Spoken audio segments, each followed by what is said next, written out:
Bill? You guys want a break? We're about an hour behind.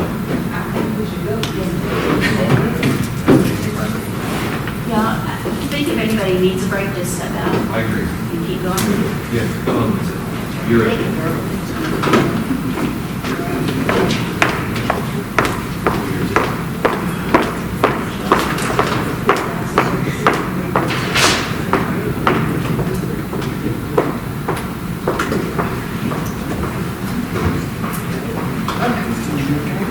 All right.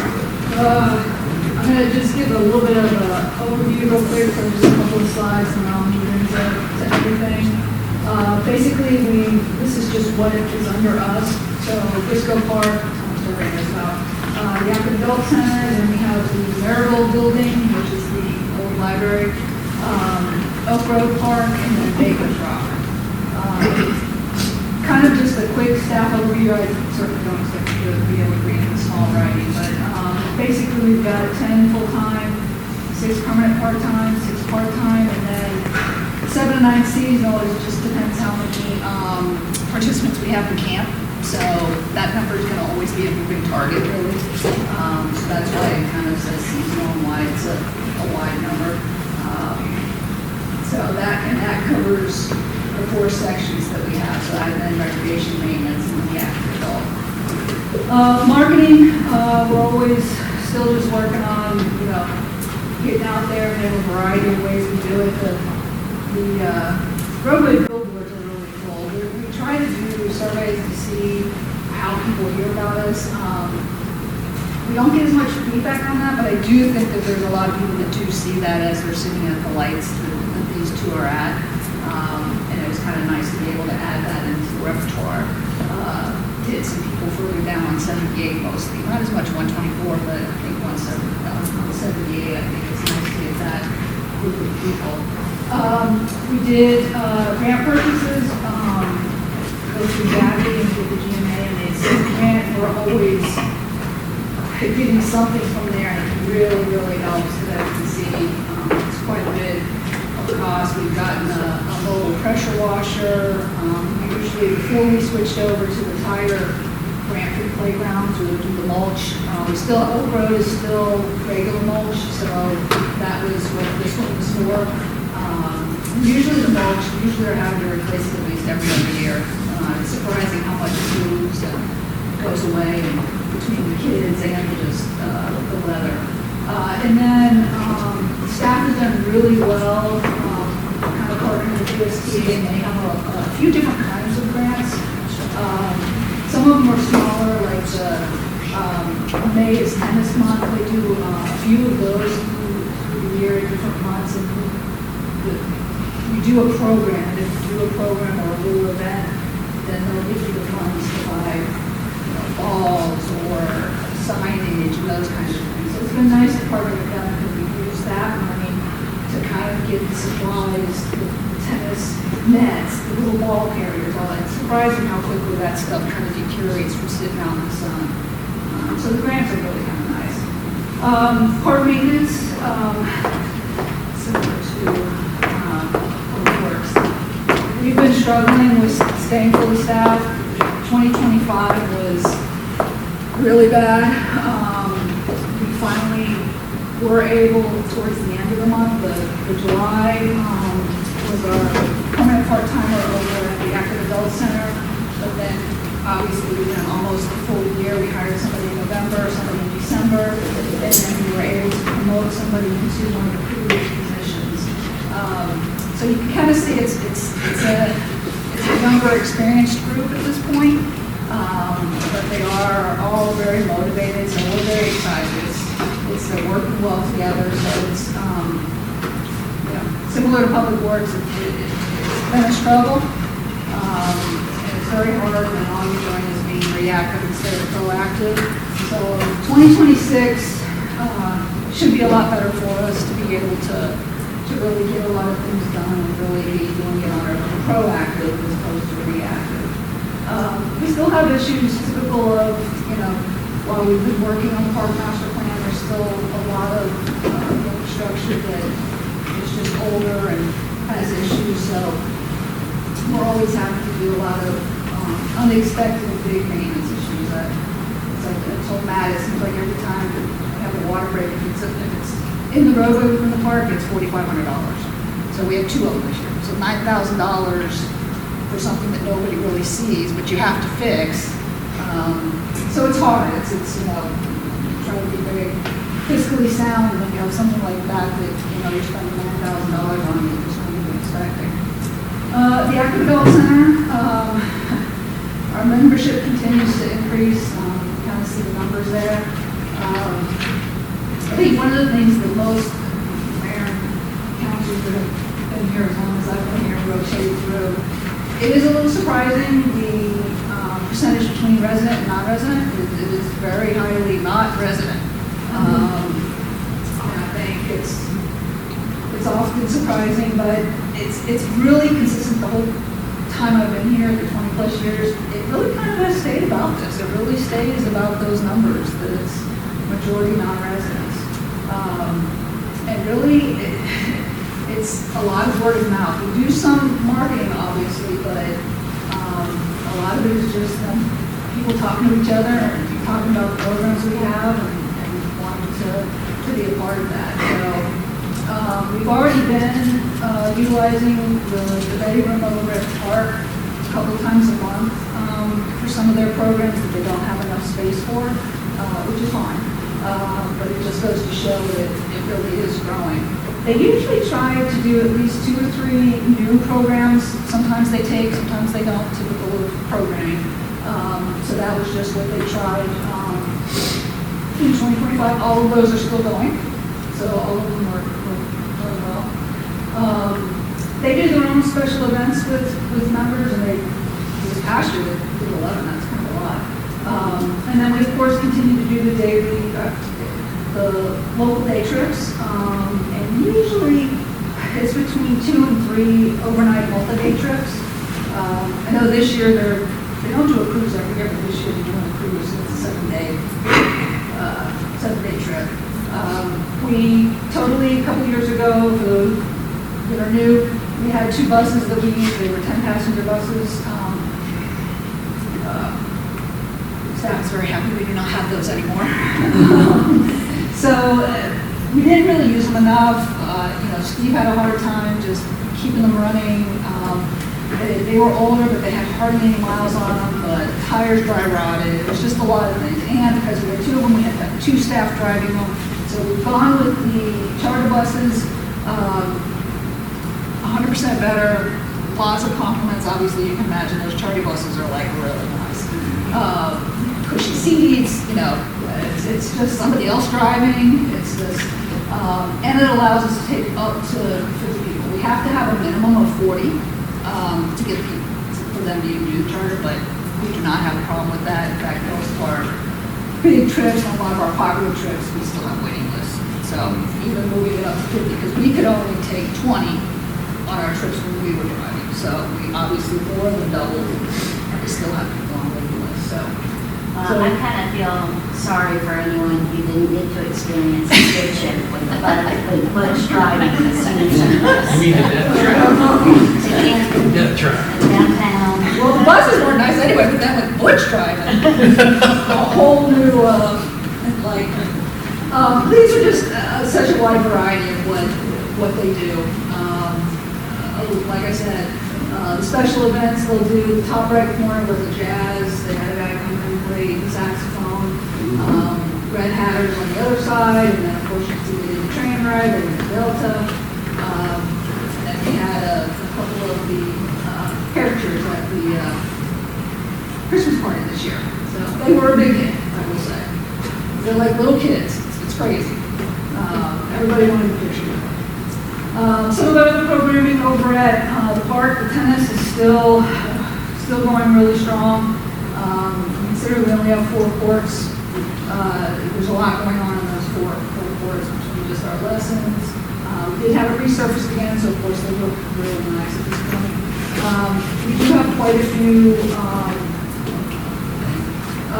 but we do have a couple of altar groups that use us as home court. This year, the women's division were winners, and then the altar juniors also were winners. So if you don't know how tennis works, it's kind of nice because it gives us a lot of exposure. So when they are playing, other teams and individuals, whether they're singles or doubles, will come to us and play here. So maybe somebody that would never come to Snellville ends up coming because we're coming to our court to play. So kind of nice, gives us an exposure that we might not have had previously. These are just some of the other programs that we do. Soccer, football, basketball, softball, kickball. Combination, obviously, of youth and adult. A couple of the programs we outsource, like football and soccer. The rest of them we do in-house, so SCWS staff. We've had a couple of classes in 2025 running through the Bay of Franklin. The jazzercise is an adult class and the martial arts for the youth. And then, of course, we have the summer camp and swim lessons. Summer camp, it's always interesting. They are like little ducklings, though, when they go from the marital building over to the pool, because they go to the pool every day, and then there are little lines going down there. They go past the park office. It is actually kind of cute. They love that pool. So, we don't do a lot of special events over there, but we do have our 3 or 4 that we do regularly. The annual Family Fun Day. Originally, it was kind of our low-key supplement for Snowball Days. Kind of same thing, just on a way smaller scale. But we involve all of the other departments have a booth. Public Works does their little pool. I don't know what it is, that little thing on how the stormwater thing goes. PD, of course, is always there. So it's kind of nice. We usually something if we can, we get when it's fire truck. One year they brought the trailer where you go in. It's like a house fire. So each year is a little different, but we generally do a lot of interactive. Most of our leagues will then have tennis will have a little setup, soccer will have a little setup, bounce houses, food trucks. So it's been we're on our 4th year this year, so it's been nice and it's been a good feeling for us. And then of course we do the parties during the summer. We do 2 car shows. We partner, we try to do them ourselves in-house and just really, it's kind of niche. And we ended up partnering with a club and they really have a really good following and it's worked out really well. All the proceeds go towards a charity. Our November event, we always do PD's Shop with the Cop program, which we were kind of happy. I think this is the 2nd year we've got about $2,700. So that's a lot. I think when I was talking to Scott, I think he said it added like either 10 or 12 more kids to the program. So that's kind of awesome. So our November one is always them.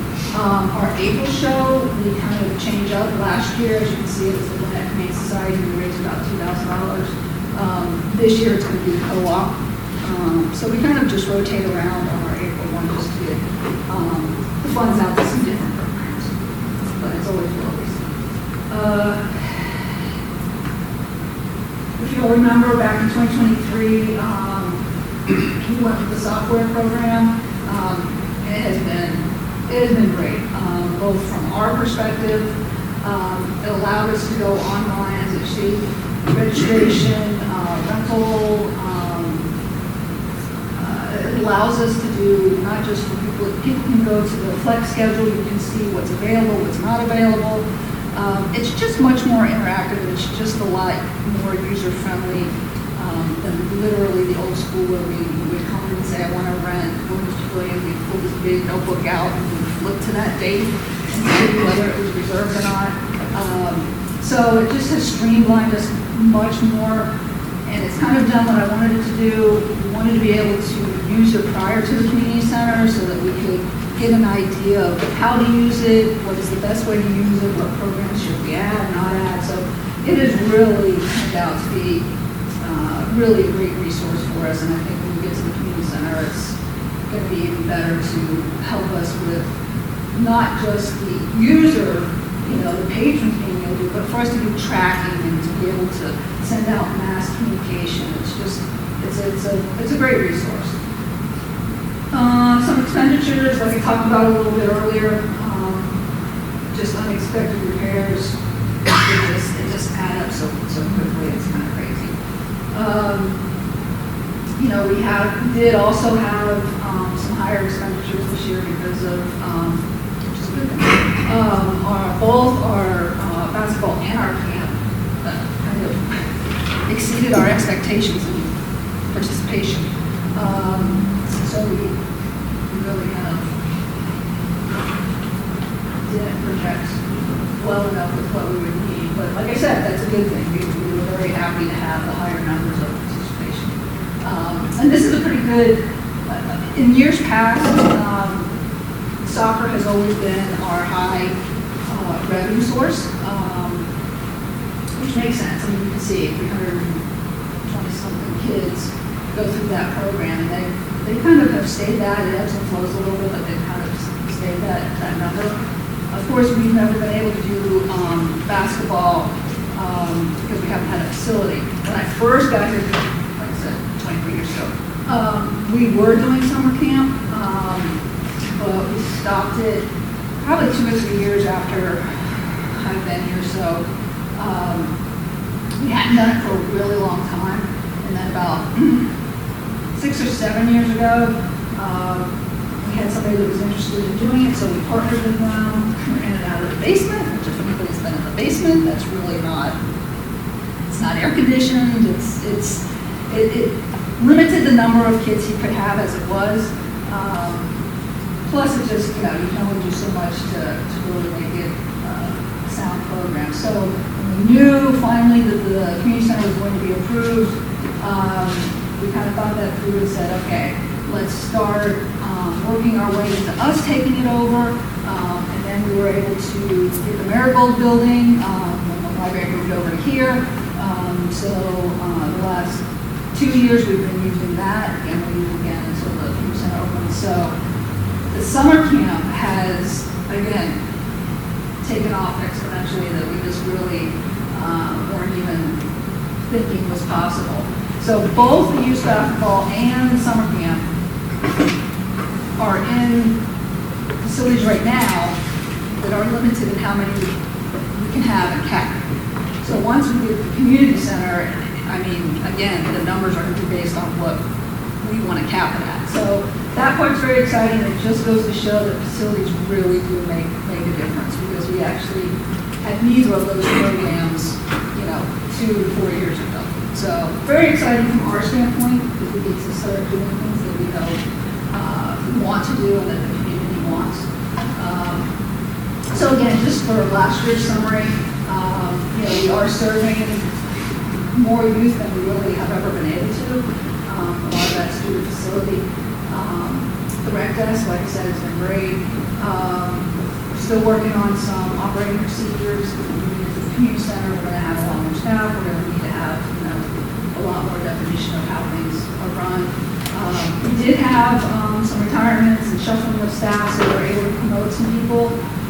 That's kind of nice. We've had some staff on the rec side that have been around for a while and wanting to move up, but we haven't had a way or positions for them to move up. So again, the community center is very exciting, because I think that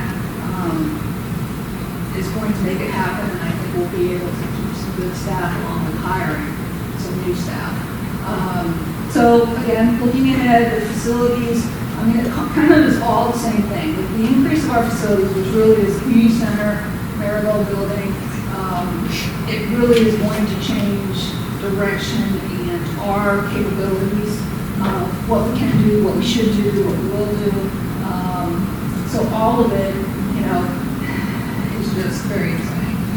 This was just to throw up how long we've been working on the community center, because it's been a while. Anybody that hasn't been here around.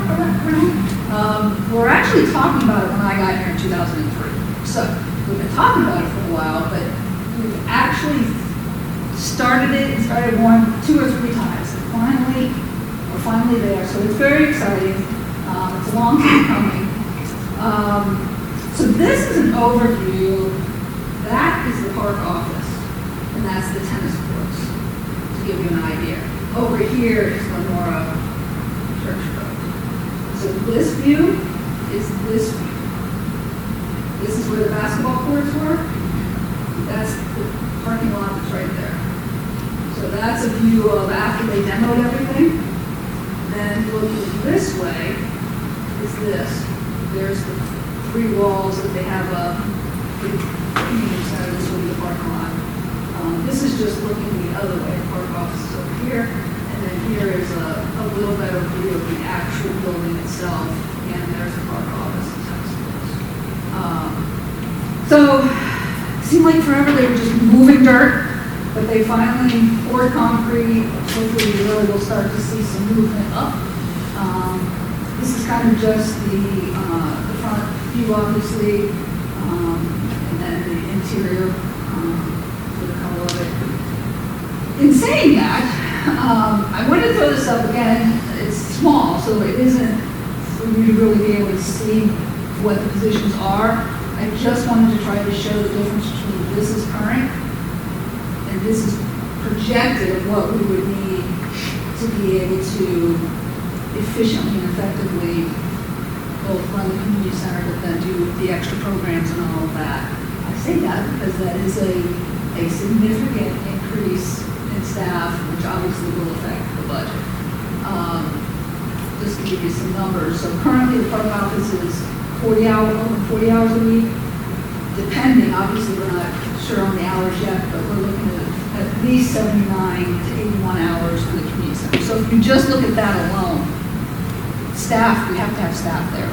So that alone, along with programming and all of that, is just the biggest reason why we'll have the increase. It's, like I said, it's very exciting, but there is a lot to it.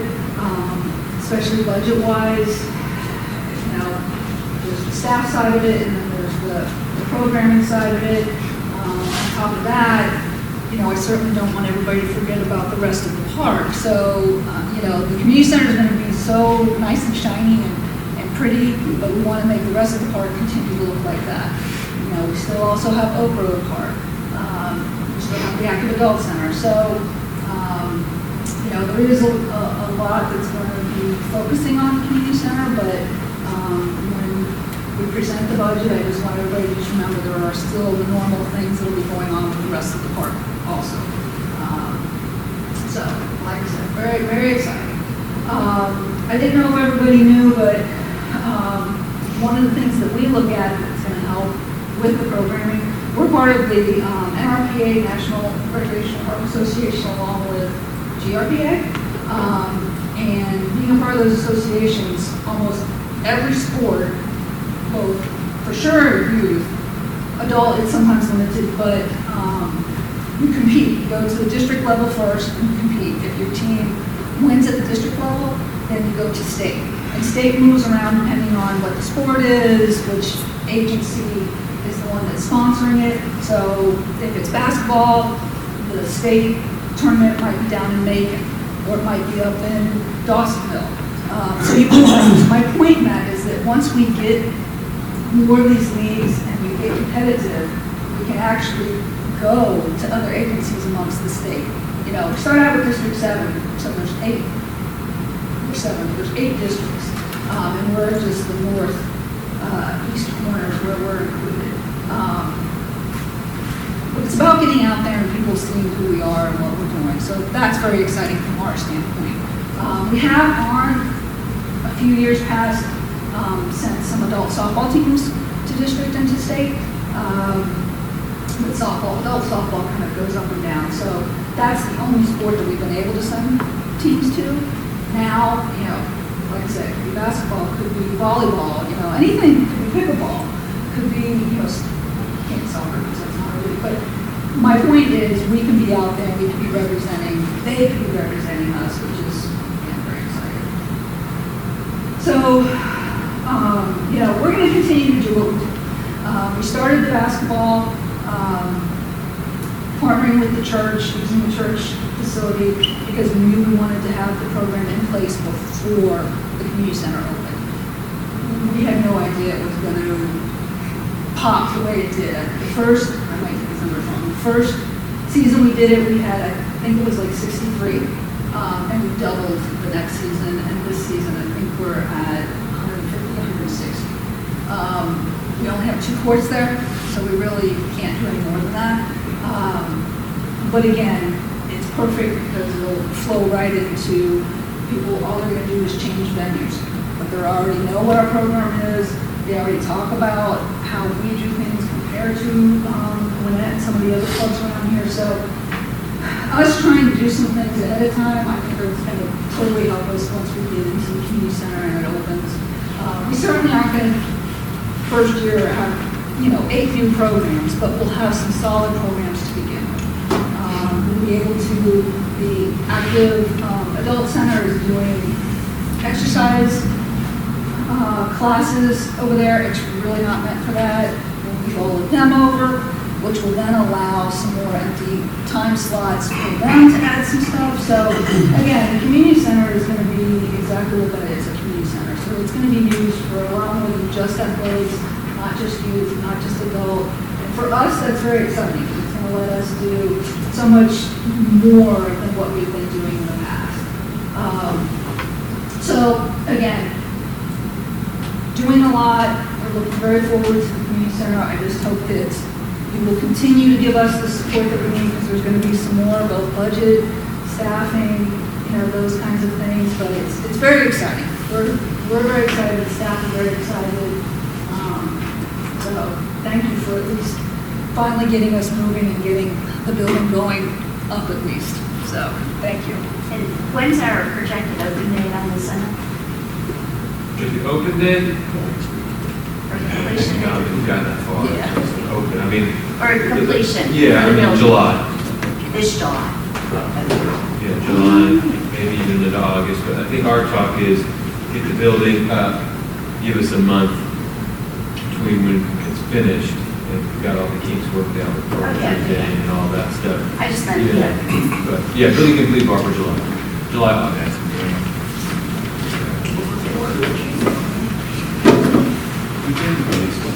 Mine's going to be on time. So I don't want to go to bed. If y'all mind if I sit, I have a lot of foot. Keep falling apart, but Okay, I appreciate the opportunity to talk to y'all tonight. We're going to hit quite a few topics. One is the department organization. I know that we have some new people on council, so just to go over briefly on how we're structured. Also, the crime in the city last year, we get to go over that and get to talk about really the biggest misconception of people in the city is that we have a very high crime rate, which is absolutely not Crime true. is the worst that it's ever Yeah. been. Back in the day, we're going to discuss 2025 departmental activity and awards and some of our major purchases that we made during the last fiscal year or during 2025, but also things that we had purchased previously that we were able to implement during this last year. And some upcoming budget things. I didn't put a lot of things that are just normal now. And I've done that before. I've put everything on there, and it takes forever to go through. We have to have a computer-aided dispatch system. We have to have a record system. We have to have cameras. We have to have all the things that are normally in our budget. But I'm not going to list those, so y'all don't have to waste the time to see those. Get out a magnifying glass. Here's our organizational chart. We are basically organized the same way that the majority of police departments are organized. You have an office of the chief of police, which for us is myself and Assistant Chief Matson. We have 2 primary divisions, and one of them is run by Captain Spar. He runs the operations division, and that is patrol, investigations, special operations, and the reserve unit. Captain Tainer runs the other side of the house that a lot of people don't hear about, but he manages the dispatch center, information technology, open records, fleet management, quartermaster, background investigations, internal affairs, and I'm sure there's something else. I mean, there's a whole lot of stuff going on in that division. And there's a third section that we've added just recently or within the last year, is we broke out, because it became so important, we broke out the certification and training and community outreach and took it away from the administrative division and put it directly under the office of the chief. So there's a whole lot of work, and that's run by Lieutenant Boone.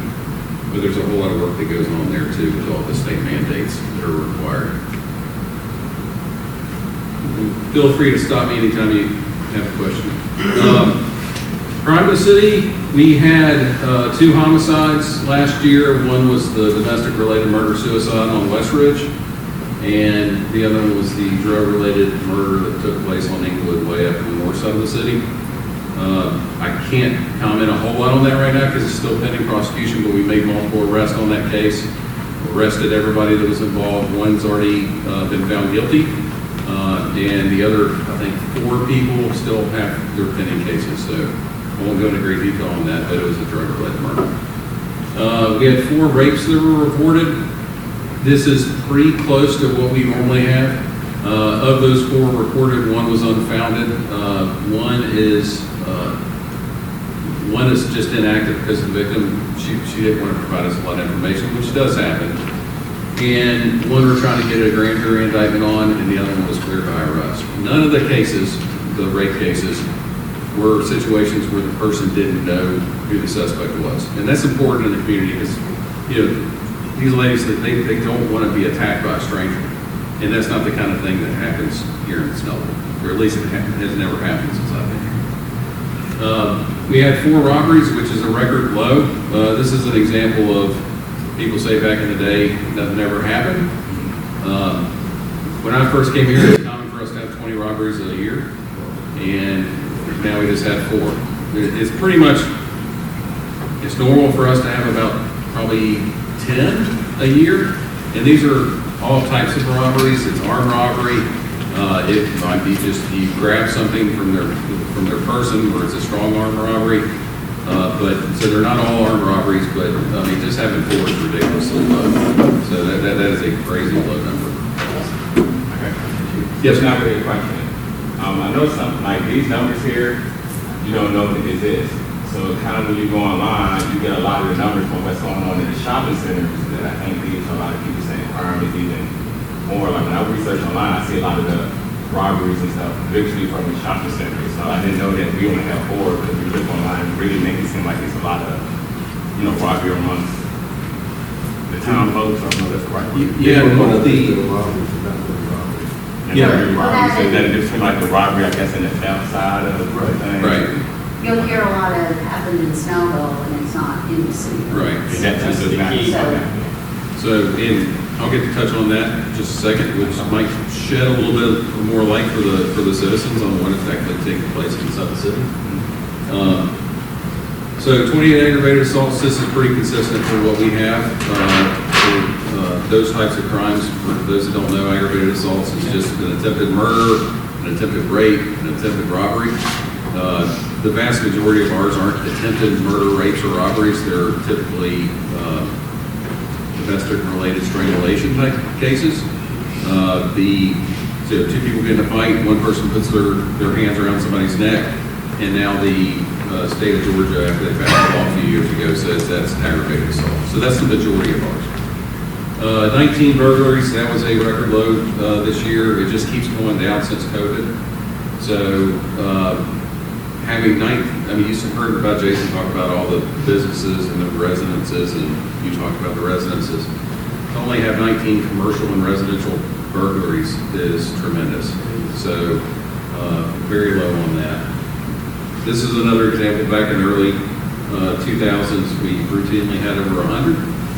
I remember, I think it was 2008, we had like 140, and all the supervisors were asked to come up with plans on how to reduce the number of burglaries in the city. So we're not even close to that anymore. We are down 17% in thefts, and that includes shopliftings. The vast majority of all of our thefts take place in the commercial area. So as far as like people that are having things stolen from them, of course it does happen in neighborhoods and stuff like that. Somebody gets their car broken into, but the vast majority of them are taking place in the commercial areas. So the theft of the one where somebody had either their car car stolen or something stolen out of the car when they left the car in the parking lot running unlocked? Does that count as a theft, or is it? Yes, well, it counts as a theft of a motor vehicle, but yeah, it's all larceny. It is a part one crime, so we have to, we accept that, because we had to have it twice. So 2 people's cars got stolen in multiple weeks at the same parking lot.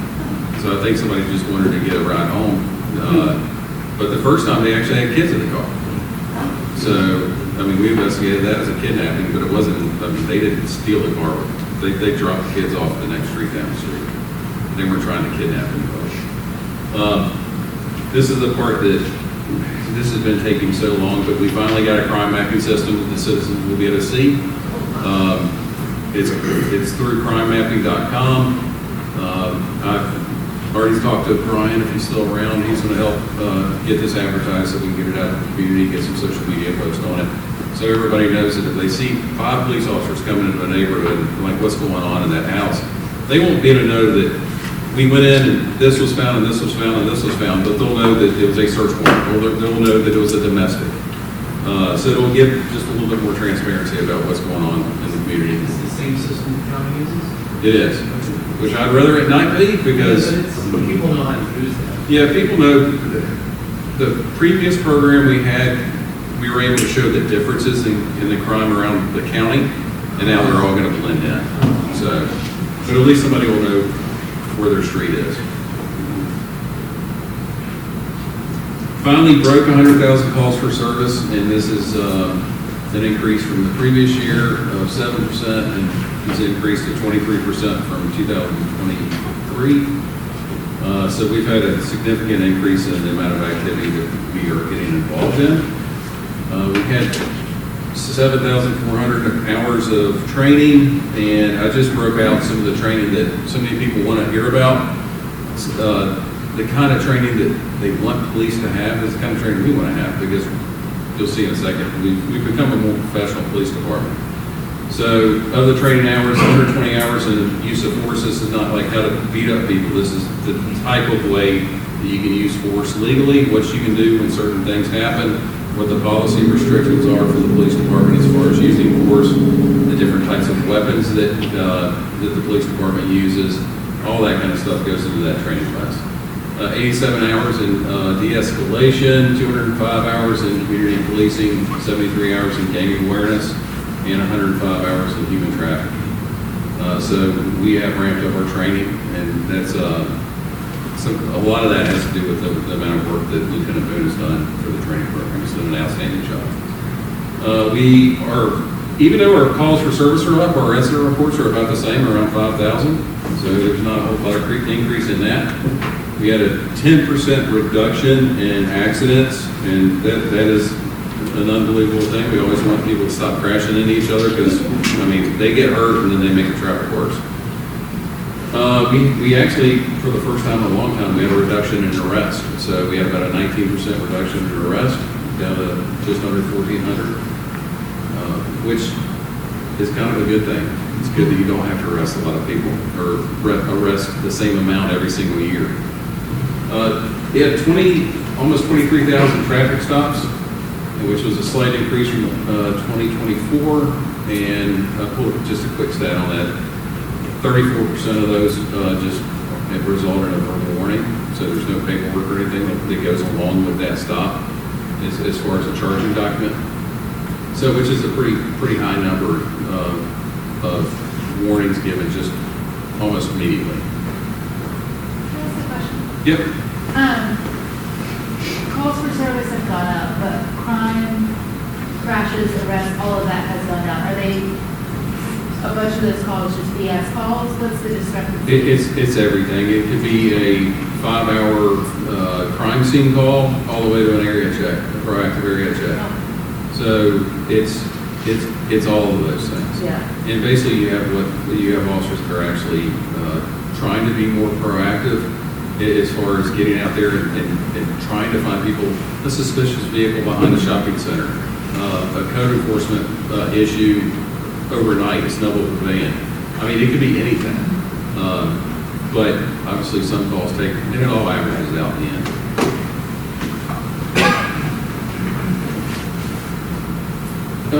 a little over 17,000 citations and written warnings. I don't have the written warning number, but it's normally around about 10%. Our system used to be where it was actually more important to write people written warnings if you were going to give a warning because it would track them. But now our system doesn't do that, so it's kind of a waste of time to the citizen and the officer to put something on paper just to send them off with just a warning. So we typically don't do that with a verbal warning.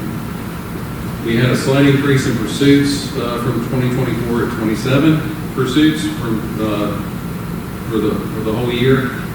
And, you know, we don't like to have it increase, but it's still way lower than in 2020. We had 60 or over 60.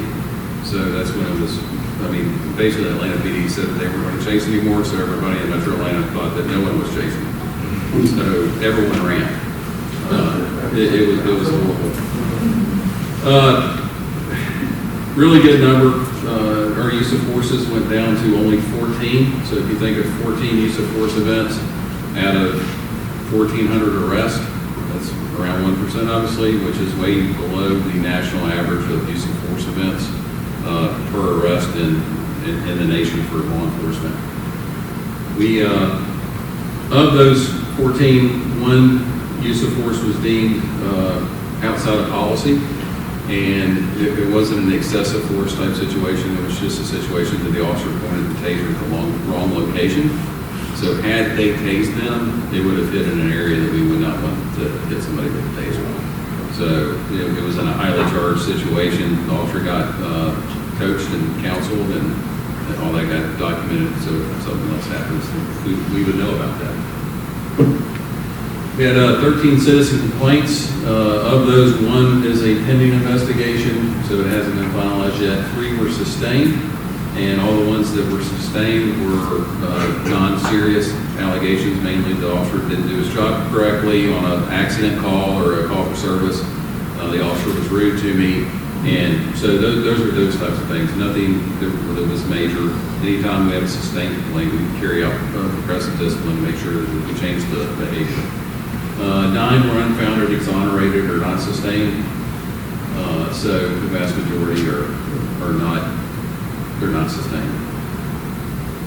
We received some accolades from the governor's office again we got second place in our category for the level or the size of the police department that we have.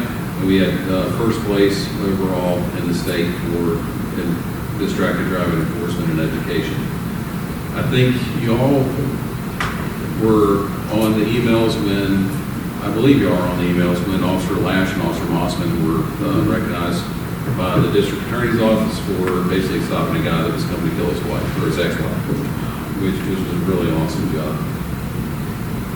Our heat grant is basically, this is the last year, so we're at the end of it, and we're going to not reapply for the heat grant. We're going to let it expire. We will reapply in the 2027, 2028 federal fiscal year. And the reason for that is if we can get back in it after sitting out a year, we can get 2 more vehicles, we can get back to 100% reimbursement.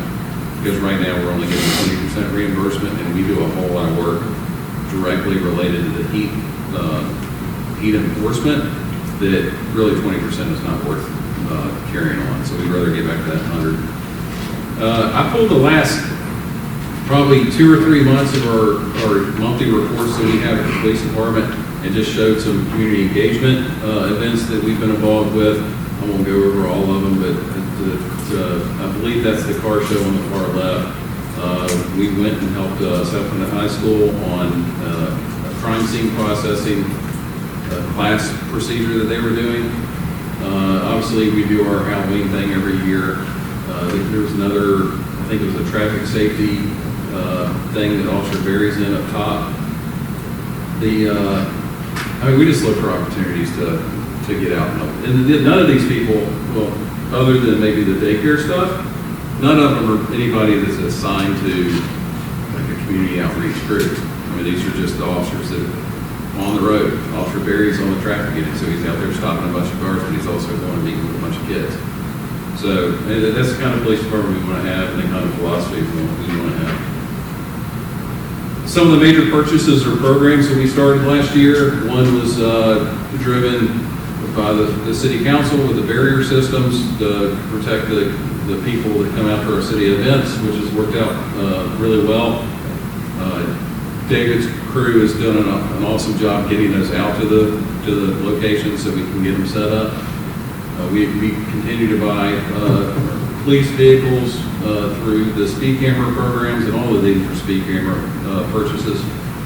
And based on the tragic events that happened out at the park, back-to-back days, where you had the teen shootings, and then you had CJ showing up as a hero for the next day, we knew we had to increase security at the park, so we made a very substantial investment in park security with the security cameras. And that'll be an ongoing cost, so that $125,000 is going to be ongoing. And that doesn't even talk about the $65,000 we have on SWAT cameras that are just spread around through the city. So that's just the town grove, or the town green, the grove, and Briscoe Park. Some personnel requests that I just want to put on y'all's radar over the next couple of years. I'll probably be asking for 2 dispatchers and 2 police officers to potentially start up a downtown patrol unit. The downtown patrol unit would be involved with just really focusing on the same area y'all have identified as the downtown. It's obviously growing up. We're going to have more development. There's going to be more apartment complexes and townhomes and stuff like that. And these will be the types of officers that they won't always be in a car. They might be in bikes. They might be on a golf cart. They might just be walking on foot. But eventually we'll need that. I mean, it's not quite there yet, but eventually I think we will need it. And they'll also help out on community events, so that we can't do all the community events that Jan wants us to come to, but because we handle our own also. But it would help with covering some of those growth events. And I'm gonna end with this one. I brought this up a couple years ago, and Matt's smiling at me. And I ignored you. We've had additional cities join the GMA I should have said that out loud. defined benefit program. Currently in Gwinnett County, Duluth, North Cross, Louisville, Swanee, Loganville, Auburn, Beaufort, Rouseton have all joined this program. The only police city in Gwinnett County that doesn't, other than us, is Lawrenceville, and they almost double the amount of contribution they give to their employees. I believe they give 10%, we give 6%. I'm asking once again to do another assessment, find out what it would cost. Last time they did the assessment, it was going to be 10.12% of payroll. So the city pays 6%, the employee would pay the other part of that. So there would have been no increase for the city as far as at least the first year. But what I'd like to do is get another assessment on that and possibly have somebody from GMA come and talk about how good this program is. And I really think that we have a lot of good leaders in Gwinnett County, and I just don't think they would make that call that poorly so many times. So I think it would be a great benefit to the city. I think it would increase retention and recruitment, and it would also prevent us from possibly having 70-year-old officers going to domestic calls. So Break down that number, can you say it was 10 point, what percentage?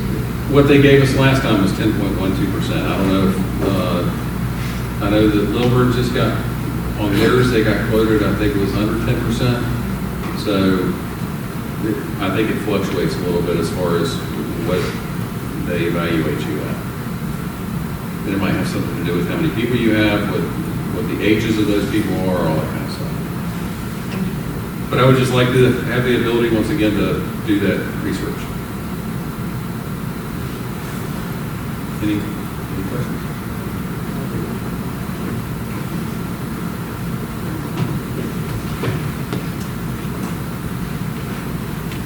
Any questions for Chief?